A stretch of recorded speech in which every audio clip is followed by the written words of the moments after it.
Hey guys, it's me Dashama, and I'm going to be preparing for you some delicious holiday food. Today I want to make one of my favorite soups. It's ginger squash carrot soup.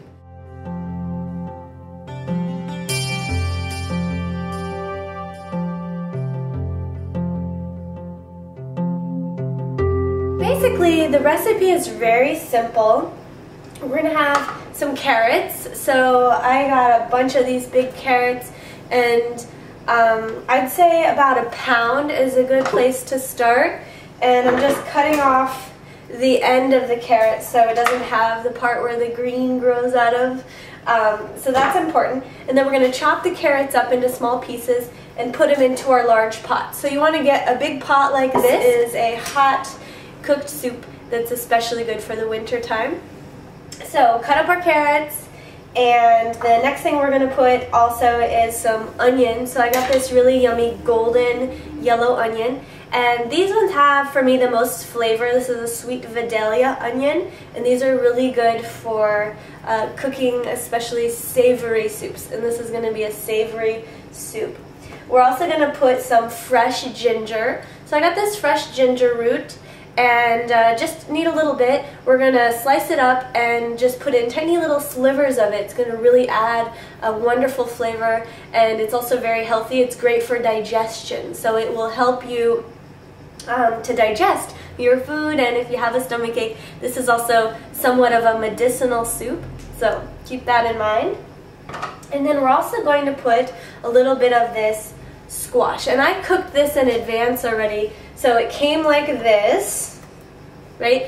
And I just cut it in half and put it in the oven on 350 for about 1 hour, and it cooked it. It made it nice and soft. And the reason I cooked this in advance is because it kind of takes a while to cook, so I wanted to make sure that it got softened up with the rest of the ingredients. And so basically that's it. The carrots, the squash, and the ginger, and the onion. And then the other ingredient we're going to put 4 cups of water.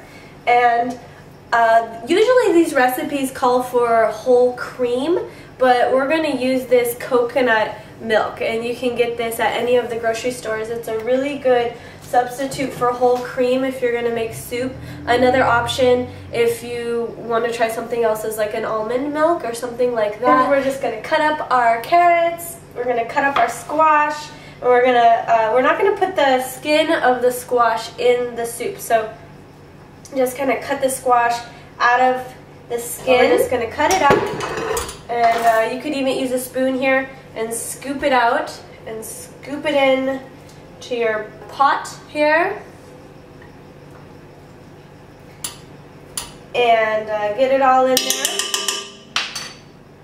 We want to only put a little bit of onion, so we'll put about 1/4 of this onion. If you like things extra oniony, feel free to put more. You can put up to a half, or if you like an extra onion, put the whole thing. But I would recommend less is more, because onion has a lot of flavor. It's very pungent. It's also very good for you digestively, and it's great for your cells. It's great for your skin.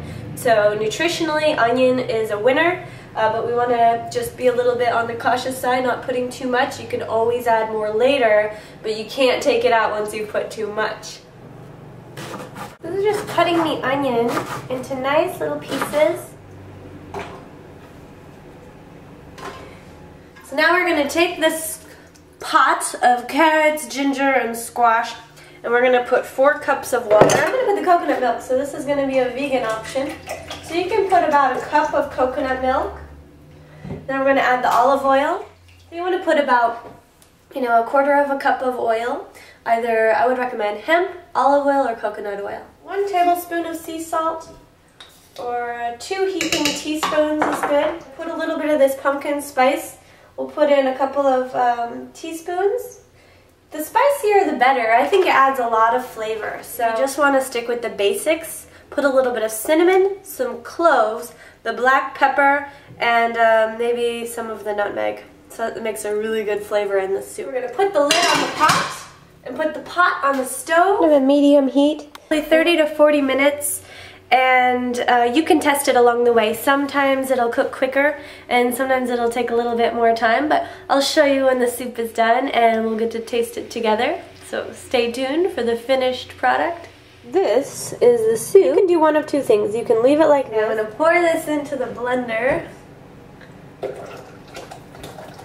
Watch out for the splash. Use a little ladle to get out all the chunks. So we made a lot of soup. So this should last a few days at least. Or if you're entertaining some guests, this should serve, you know, 6 people or so, depending on how hungry they are. We'll just put all of this right into the blender. And then we're going to blend it up just like a smoothie. If you want to make your soup a little bit thicker, you can put some of this guar gum. It's all blended up, as you can see in the blender.